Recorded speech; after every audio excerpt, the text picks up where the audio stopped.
Hey guys, and welcome to another Factorio Friday Facts. I'm with Scarhoof again, Hello, everyone. We're back. and we're back. And today, this is Friday Facts 217. Now, by the title of the video, you're gonna kind of know what it's about. But the title of the Friday Facts seems kind of boring. Just another Friday Facts. But this is actually huge. This is we have a lot to discuss here, even though it's a very short Friday Facts. It's for me personally. Probably one of the most exciting Friday Facts we've had in like 2 months. Mm-hmm. Yep. There's been, in my mind, a lot of kind of mundane ones, and then this one is just like huge in my mind. So this is going to be really, really fun to talk about. So I guess we'll just start out. Apparently, most of the team is out of the office today on Friday at the game developers session in Prague. If you're around, you can look for them. Well, at this point, that's already passed, but if you did find them, they would have been wearing Factorio t-shirts. And then as we were thinking about what to write in this Friday Facts, Kovac suggested to write about how hard it is to write Friday Facts, because sometimes it's really difficult to find something interesting to write about.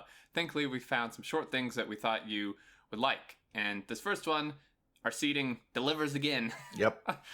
Passenger seat for vehicles. This is huge. This is something that I wanted. I think that a lot of us has wanted for quite a long time. Oh yeah. Just a minor multiplayer feature. I'd say it's a little more than minor. Uh-huh. Because like being able to hitch a ride, who you can see in this video, in multiplayer into another person's vehicle is really, really awesome.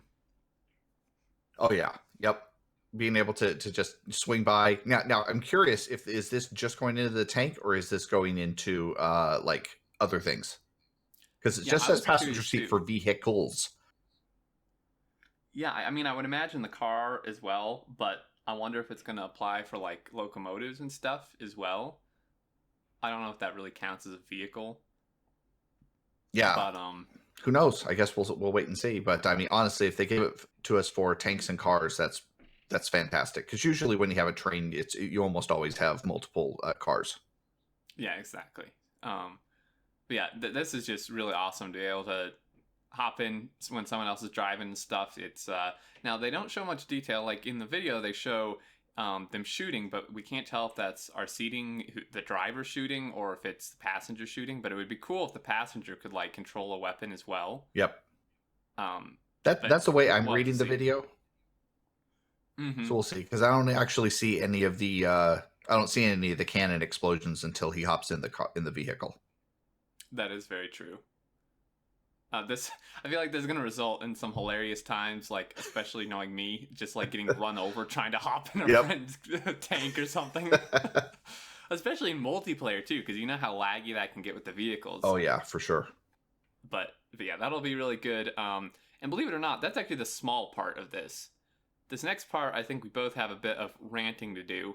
Oh yes. Um, Resource generation and game balance, written by Twinson. So first off, give this guy a medal for like actually figuring this out and doing something about this, because this is something that is so frustrating. In summary, he wanted to have a look at how we generate resources and try to balance and improve it so it's more fun. Essentially, he noticed that when playing, you always need more iron than copper. Since 0.15, that's huge, Yep. and Oh yeah. we'll discuss that more in just a second. Just to summarize the rest of this, when we balance out any part of the game, it's usually like, that seems a bit low, let's increase it by 0.2ish and see how it goes. Well, it works surprisingly well so far. I like to take a more specific approach and look at hard numbers when possible. So it kind of looked at like how much science was required to finish all non-infant research, and then with that, how much iron and copper it took. And you can see here in normal, 3.5 million copper and 5.2 million iron, a ratio of 0.67, and the ratio for expensive is actually swung like entirely the other way almost, but not many people play that, I don't think. Yeah. But the point is, it takes like, A lot more iron. Like it's yeah, it a takes 2 to way 3 more iron. ratio. Yeah, it's like 30% more iron when all is said and done. Yeah, and to top that off, because that's pretty crazy, to top that off, you actually get more, and this is that he actually explained this down here. You actually get more copper in map generation than you do iron. Mm-hmm. And I think, I noticed this, you noticed this, I think I think a lot of people noticed this, but I wasn't actually sure if it was like an actual thing or just a coincidence that I would always find more copper on my maps than iron, which was like really frustrating because I always needed way more iron. Mm-hmm. Um, And it's really so interesting why. And well, yeah, spoiler is it basically sorts by alphabetical order, and the ones earlier in the alphabet take priority over the other ones. yeah, which is kind of, I feel like that's kind of a weird way to do it. Yeah. Well, I mean, I guess it makes sense, right? Because you just think everything's kind of, at some point in the game, obviously they try to balance it so that everything it uses up about the same amount, right? Mm-hmm. And so they either tweak the recipes to increase or decrease the amount being used, or they tweak the generation settings to make things like stone a little bit smaller than coal and iron and whatnot. So, Mm-hmm. but obviously those have been failing, and they finally realized that the alphabetical order was also messing things up pretty significantly. Yeah, and just to kind of show, I mean, he goes on to say he generated some maps, 2,000 tiles in each direction, and calculate number of resources on them. For some reason, there was always more copper. Yeah. This seemed very strange since the map generation settings had the same values for both copper and irons. It turns out that some resources are always on top of others. Coal is on top of copper, like Scarhoof just said. But this meant that that there will be more copper on average. To be precise, the maps had 1.5 billion copper in that area, and 1.3 billion iron. That's a ratio of 1.15, caused by overlapping. I changed the order of resources around a bit so iron is on top, but it's like this has been broken majorly because when you think about it, right, the ratio is you need 0.67 amount of copper compared to iron, but there's 1.15 more copper on the map than there is iron. So it's like not only so it's double whammy, right? There's two issues here. It's you have the problem in your production line, but then also in the generation there was an issue, and the two combined just made it way bad. Yeah, it really caused some like major issues. And I do want to point out though that he only looked at research. He didn't actually count the factory itself. He didn't count all the ammo you're going to go through, all the steel that you're going to need to build all of your trains and your train lines and all that other stuff. He only counted up research, not the factory itself. And I think, and a lot of people in the subreddit also agreed, that when you actually factor in the sunk costs into your factory, then you actually have even more iron needs, especially near the beginning of the game. Because your copper usually catches up about the time you start making your processing units and start making a lot of modules. That's when your copper starts catching up. But before then, it's actually more of like I don't know, like a 5-to-1 ratio, I think. That's usually what I've done. I usually have like 5 columns of iron and like 1 of copper, kind of a thing. Yeah. I mean, that's actually a really good point. That aside from science, there's other things that are way more iron heavy, and also take into account the rocket, right? I mean, the science packs don't include the rocket, but I mean, think about like the freaking the low density structures, right? They take 10 or 15 steel a piece, and each steel is 5 iron. I mean, of course, you can put productivity in it and stuff, but it's like, I think it's still way iron heavy for the rocket. Yeah. And it's like, so you get whacked with that just throughout the entire game, that you're way iron heavy, and then on top of that, your maps are always getting more copper than iron. Yep.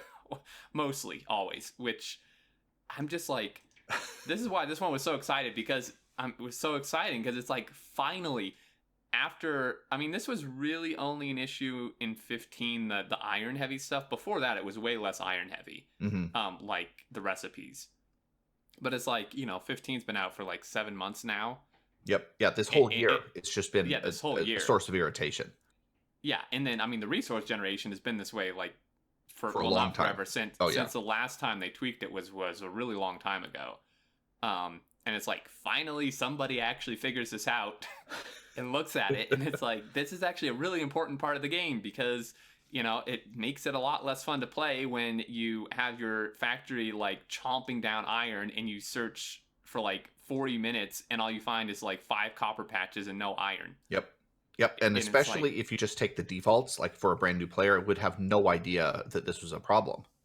Mm-hmm. in my I'm doing my tutorial let's play series, and I took the defaults across the board. Where normally, if I was playing for myself, I would bump up the iron to like rich, heavy richness or something like that, very good richness, just to help compensate.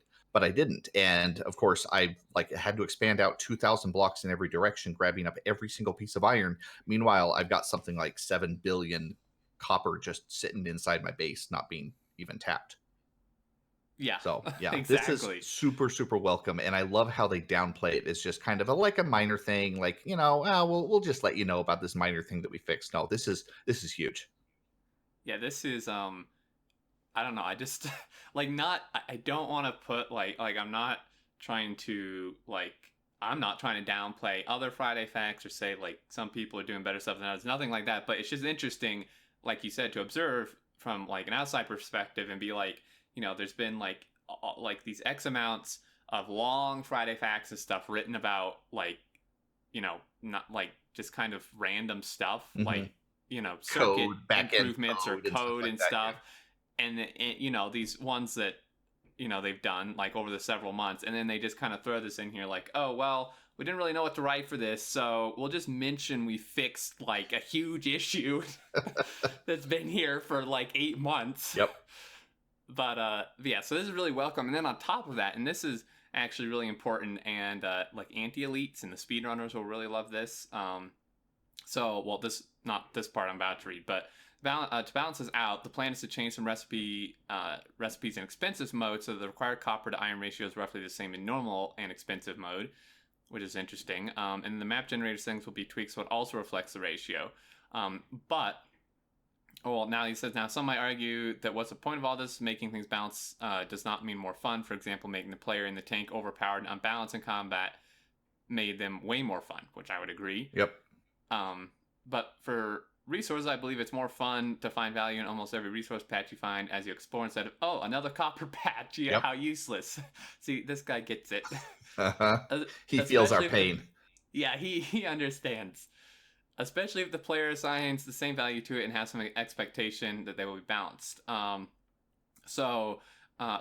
here's what I think the speedrunners and stuff, and just in general, will really like. While I'm looking at the resource generation, there are more things that I plan to improve. For example, tweaking the resource density, average number of resources per tile, that's, whatever, but making resources more spread apart, which is nice. Yep. Because, like, Incorporating for more real world, RSO-ness into the game is a good thing, I think.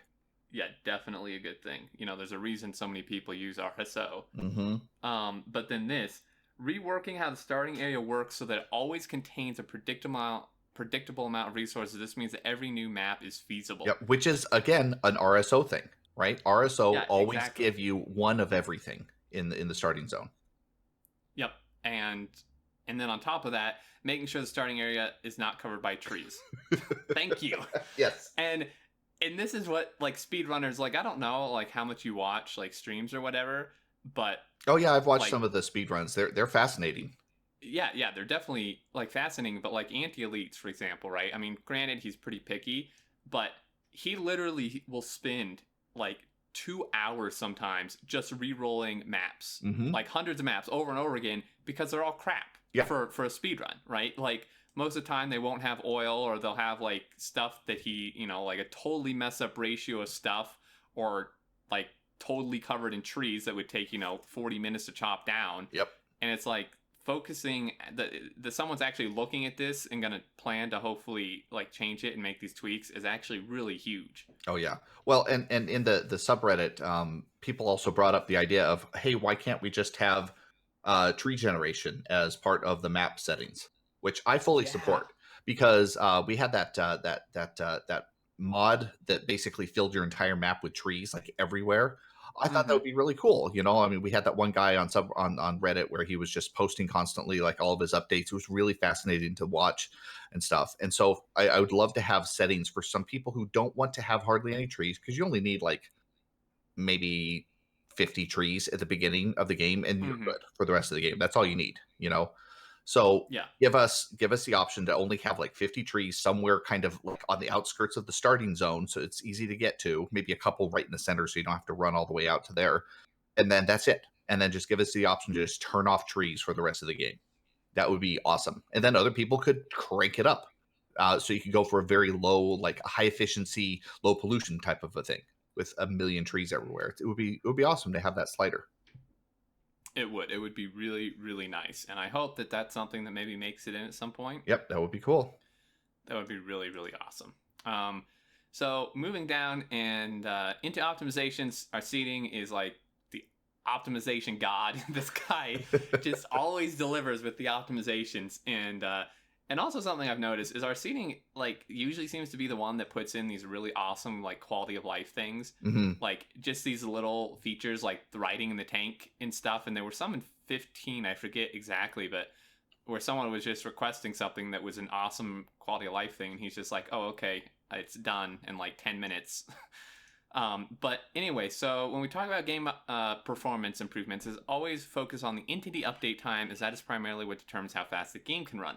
This is, however, one other important part, and that's the prepare step that collects minimal information about the game to be rendered on screen. This step happens between the game being updated and the results being rendered on screen, which means the game has to pause while it's run.